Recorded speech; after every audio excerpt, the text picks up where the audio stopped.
I want to talk to you about podcast business planning. So if you are a new podcaster or even an established podcaster, you have to understand that planning is going to help you big time. Okay, because the thing is that you when you have a podcast, the podcast goes through ups and downs, the economy, your audience. There are shifts in the industry, so you have to adapt, right? So how do you adapt? Well, you got to really understand that planning, podcast business planning, is going to help you navigate the uncertainty in the industry. So, in terms of steps, first things first, you need to understand that if you want to really plan your podcast, you need to niche down. You need to niche down, and when I speak about niching down, it just means that you have to choose a certain angle to actually cover. Now, it doesn't have to be a specific niche; it can be a broad niche, but it has to be a niche. Okay, this is how you're going to carve out for yourself a certain target audience to go after. So niche, you have to really ask yourself, what am I passionate about? What is my podcast category? Okay, and why should my target audience listen to me? Why am I the best host for this kind of topic? Okay, so think about the podcast topic too. So once you have a niche, you have to see within that niche the topics that are really interesting. Now, when it comes to topics, you want to be as granular as possible because your audience is looking for answers to specific questions. They're looking for solutions to specific pinpoints. You have to bring that. So, as you can see on the screen here, for example, when you think about your podcast category, you can see in the let's say in the education category, you have the Mel Robbins show, you have Made with Love, you have On a Mission, you have all kinds of podcasts. So it's important to really understand that everything starts with niche, then you have the topic, and then you have the category. Okay, so if you're trying to really plan your podcast this year, think about this trifecta. This trifecta is the foundation that's going to help you actually succeed later on. And again, it doesn't matter if you have an existing podcast or let's say you have a brand new podcast. Having this trifecta is going to help you, especially you are able to articulate to your audience why you are different. What is your unique selling proposition? What is your unique value proposition? That's really important.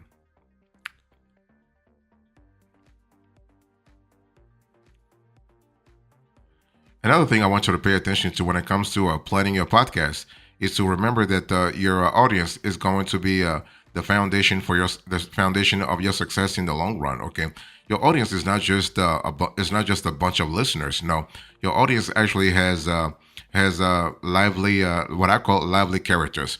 Those are people who have problems. Those are people who have needs. Those are people who are interested in your podcast for a reason. Okay, for a reason. So that's why, as you plan your podcast, remember that it's not just about the psychographics that are important, but most importantly, how those psychographics change over time, how those psychographics evolve over time. Okay, for instance, maybe this year your audience's psychographics are a certain level, and the next year you realize that they have changed.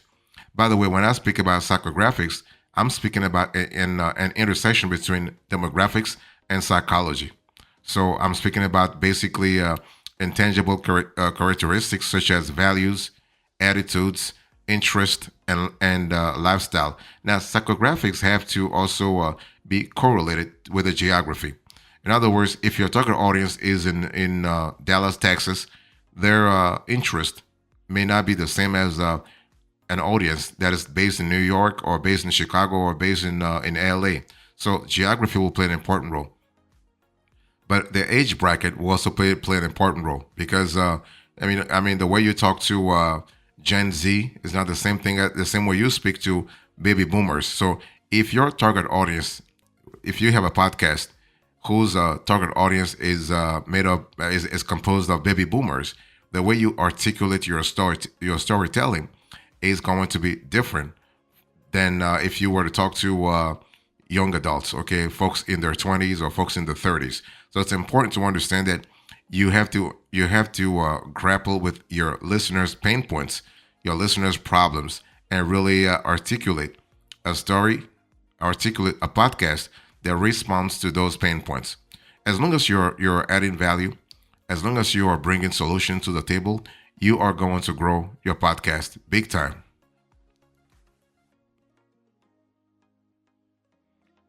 Another way to think about podcast business planning this year is to actually think about your podcast structure. And your podcast structure is going to be quite essential, especially if you have if you are in a very competitive niche, very competitive field. Okay. And when I speak about podcast structure, I'm not just speaking about how you set up the studio. No, it's way more than that. Podcast structure has to do with the foundation of your podcast in the first place. So things like your name, the name of the podcast, the description, the format, the episode length, and also the release schedule.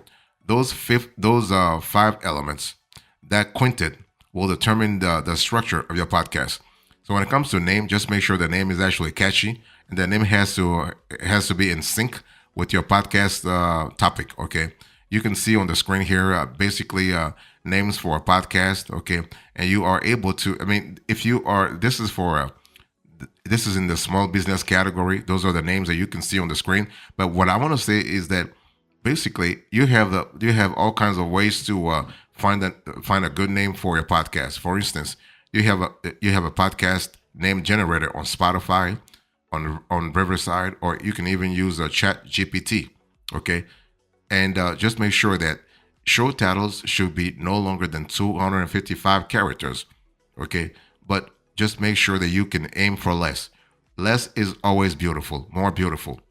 Think also about the description of your podcast. So if you're planning your podcast this year, the description is going to be quite essential because your description should provide actually let's say a clear and concise overview of what listeners can expect from your podcast. Okay. This is where keywords are essential, as inserting them in your description can help increase your visibility in search results and also directories.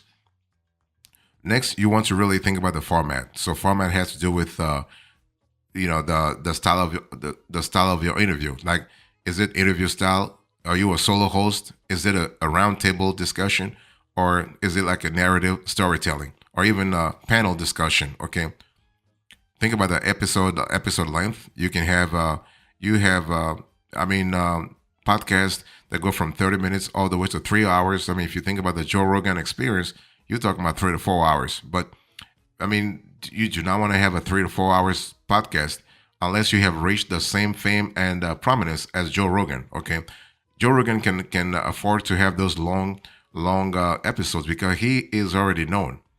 But if when you start, do 30 minutes, and as your audience grows, you can really increase the duration too, and choose a good release schedule that works for you. You have to be consistent. So when it comes to podcast business planning this year, you have to really understand that your equipment is going to be quite essential. The thing is, a good podcast must actually sound professional. But if you are just starting out, focus on getting the basics right. So you want to hold off on making any significant investments until you start earning money or decide this is something you want to pursue, right? So what you want to do here is that you want to pay attention to your microphone, headphones, recording software, and other accessories, especially if you think that your audience will appreciate it. It's all about really creating a good audio quality for your audience, right? Put yourself in your audience's shoes. What would they appreciate? What are their expectations? What are they? I mean, what kind of solutions are they actually expecting from you? So if you think like your audience, chances are you are going to bring solutions to the table that they would appreciate. One thing you also want to do is you want to brainstorm the content and you want to plan ahead. Okay, so when it comes to podcast business planning, content planning is really important. But content planning is not just about just choosing a few topics here and there. It's about really going deep and having a real conversation about the topics that you want to cover. Okay, the topic or topics you want to cover in a specific episode. Okay, now the easiest way to actually find good topics into is to do keyword research. Okay, you want to do keyword research, but you also want to really have at least 3 to 4 topics in advance. You want to schedule them in advance. Don't just go into a brainstorming every single week and find and really trying to find out what's the best what the best topic is for this specific week. No, you want to maybe do three to four episodes like 1 month in advance. That way you kind of have some kind of buffer, and that's going to help you big time in terms of understanding what trains are really shipping the industry, and what's happening also in terms of listener interest, or listener passions, or listener challenges.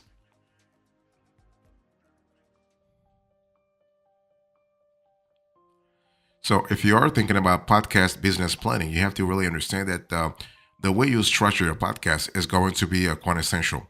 And by that, I'm speaking about things like having an intro, an outro, but also a trailer for your podcast. This is going to help you actually differentiate your podcast, okay, stand out in a very competitive industry. So as you brainstorm, plan, and record episodes, start thinking about publishing a trailer and finalizing your podcast intro and outro. So let me first talk about the trailer. The trailer is actually a short audio clip that previews your show and persuades people to tune in and subscribe. So it can be 10 seconds, 15 seconds, or 20 seconds, but it has to be very short, okay? So by publishing a trailer, you can promote your own podcast before its official launch and generate interest in advance. And this is also a great way of ensuring that your new show is available on all podcatchers before the first episode drops. So when I speak about podcatchers, I'm speaking about the likes of Apple Podcast, Spotify, Google Podcast, or Amazon Music, for instance. So a good podcast trailer should actually be brief. I think I've said this before, but it has to answer important questions. Who are you? What your podcast is called? What it is about? Why people should listen? And where they can find it. Okay, so 10 to 15 seconds, maximum 30 seconds. I mean, you can go to 1 minute, but just make sure it is catchy. Think about a podcast intro and outro also. The intro, keep it short and to the point. Use high quality audio files and copyright free music. Make it consistent with the tone and style of your show, and also include a brief overview of the episode's topic. So, as a rule of thumb, don't let your intros exceed 5 minutes in length. What about the outro? Well, basically, you want to thank listeners for tuning in, include a clear call to action, such as asking listeners to subscribe or follow you on social media, signpost to where listeners can find more information about your show or host, and you want to end with a memorable and impactful statement or quote.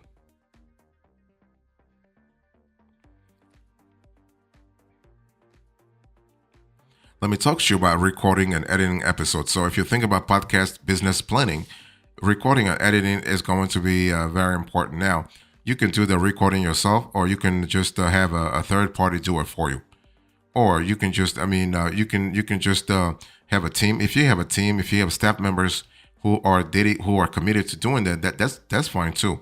But if you want to do it yourself, when it comes to doing things yourself, you have to rely on software. Okay, so recording and editing. So there are many free and paid tools out there that can help you with this part of the podcasting process. Okay, so you have Podcastle, Audacity, GarageBand, you have Zoom, you have Riverside, you have Squadcast, you have Custos, you have Buzzsprout.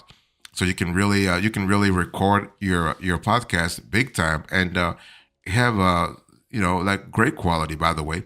And it's not going to be really cost you like a lot of cash also. So that's an important.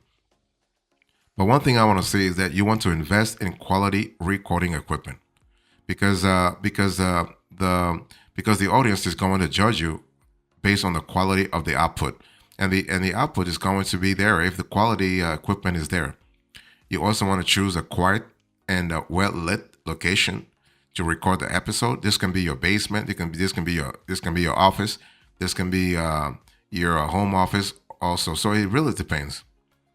And please don't forget to when it comes to quality, use a pop filter to reduce plosives and unwanted noise. Also, keep your microphone at an appropriate distance from your mouth.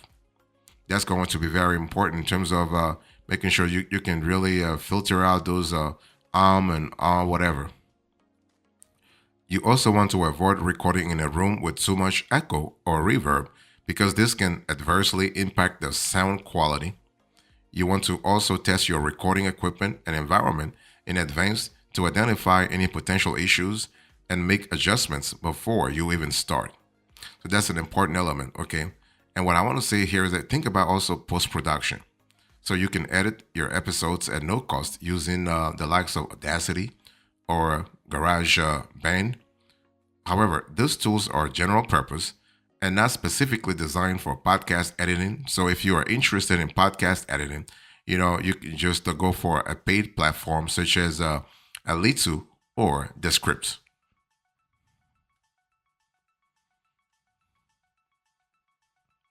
So when it comes to podcast business planning this year, you have to understand that you need to find a podcast hosting platform because a hosting platform allows you to do a lot of things.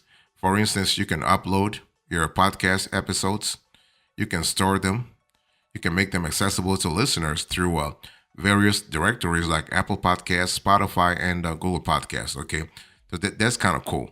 And so think about that when you are thinking about choosing a podcast hosting platform. Choose a platform that actually offers an intuitive and easy to use interface, making it simple, very simple for you to upload, manage, and distribute your episodes in just one click. Okay, I'm giving you an example on the screen here. This is a podcast.co. You also want to create a marketing strategy. So when it comes to podcast business planning, your marketing strategy is going to be key. So I'm speaking about things like social media, website or blog, email list, collaboration and networking, or price and public relation, and even cross promotion. There could be a way for you to have cross promotion. You can collaborate with other podcasters to promote each other's shows. Okay, swap podcast trailers, mention each other's podcasts during episodes, or a guest on other shows to mutually grow your audiences. So that's kind of cool. I mean, if you think about Matchmaker is an online platform connecting more than 70,000 podcasters and guests. So that's really fantastic. Really, really fantastic. Okay. And finally, you want to really hit publish and monitor your analytics. After publishing your episode, the work doesn't stop there, right? Now you have to really go through the analytics. You have to see what works. You have to see what doesn't work. You have to see your stats in terms of downloads, your stat in terms of listenership. Okay, how long people are listening. What are people? What kind of topics are interested or interesting for people, and where are those people listening from? Okay, so that's an important element in terms of flexibility, but also in terms of analytics, and that's going to help you big time in the long run. So, in conclusion to this conversation, I talked to you about podcast business planning. I gave you the steps and now the conclusion. Thank you so much. God bless you. I will see you next time. Until then, remember, stay marvelous.